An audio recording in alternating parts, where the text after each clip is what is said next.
Bonjour à vous tous et à vous toutes. Je vais vous parler aujourd'hui de l'escroquerie aux faux emplois, donc faux emplois de sous-traitance de gâteaux. Donc là, on peut voir des annonces de faux employeurs qui cherchent une personne pour gérer des commandes de gâteaux. On peut voir sur une photo du bac, le produit genre Nutella n'est déjà pas en français, donc la photo ne vient pas de France. Et sur la page en examinant la page, ce qu'il faut toujours faire d'ailleurs, chercher un peu des infos sur la page, on peut voir que le nom dans la barre d'adresse n'a rien à voir avec le nom sur la page. Voilà. Donc je contacte la personne en message privé, donc en lui disant que j'étais intéressé pour l'emploi. Donc celui-ci va me demander, va me dire que il me prend. Il va me demander quelques infos, donc mon adresse, mail, mon téléphone, etc., que je vais lui transmettre. Et me dit que je serai contacté par des personnes qui veulent des commandes et que lui les fait et je fais l'intermédiaire en fait, tout simplement. Par la suite, voilà, il s'agira en fait de prendre les commandes des clients et de le tenir au courant dès qu'une personne m'appelle pour lui transmettre la commande. Et moi, je prends ma commission. Donc, me demande mes infos, comme je vous l'ai dit tout à l'heure. Donc, je lui transmets un peu toutes des infos, enfin, la plupart bidons, bien sûr. Et par la suite, j'attends le coup de fil de son client qui doit m'appeler moi, parce que lui, soi-disant, est à l'étranger ou autre. Enfin bon. Donc voici le coup de fil. Je vous laisse écouter. Oui, allô, bonjour. Oui, bonjour, monsieur Thierry. Oui, bonjour. Oui, je voulais faire ma commande de gâteau, hein. Ah oui, d'accord. Oui, ouais, d'accord. Parce que j'étais justement en train de répondre. Oui, donc je prends les commandes en fait pour une personne, un pâtissier. Il vous faut combien de gâteaux?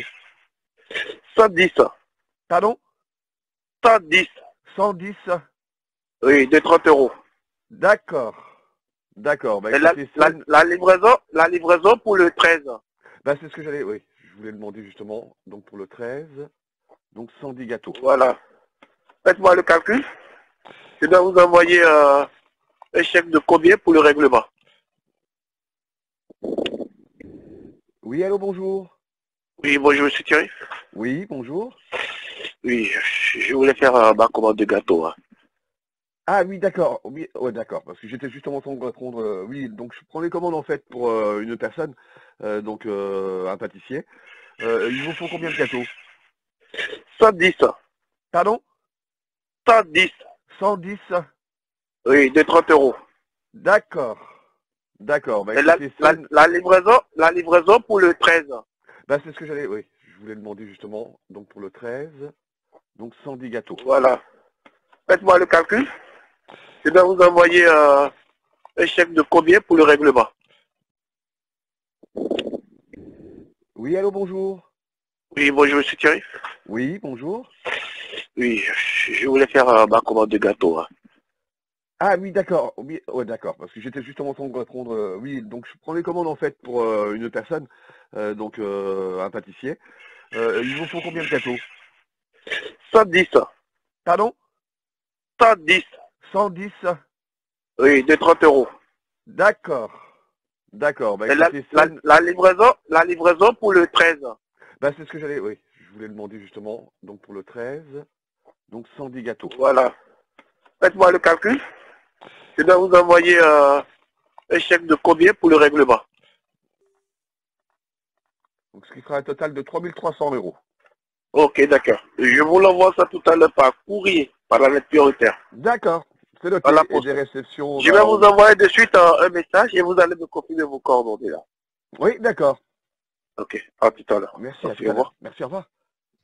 Voilà, donc suite au coup de fil, je recontacte en MP le faux employeur, l'escroc, en lui disant que j'avais eu un de ses clients au téléphone et que je l'avertissais dès que je recevais le chèque. Donc j'ai reçu le chèque que voici. Alors pour info, ce sont des chéquiers volés la plupart du temps dans des centres de tri hein, et ils s'en servent très rapidement avant qu'ils soient déclarés comme volés. Voilà, donc là moi j'ai contacté, le nom n'a rien à voir sur le chéquier. Hein.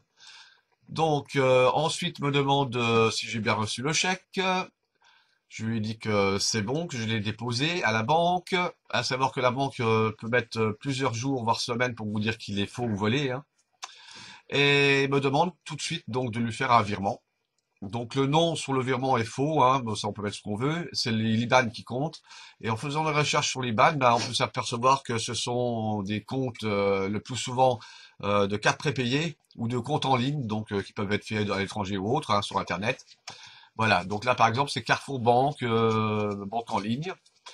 Voilà, donc faites très très très attention à vous, méfiez-vous des faux offres d'emploi.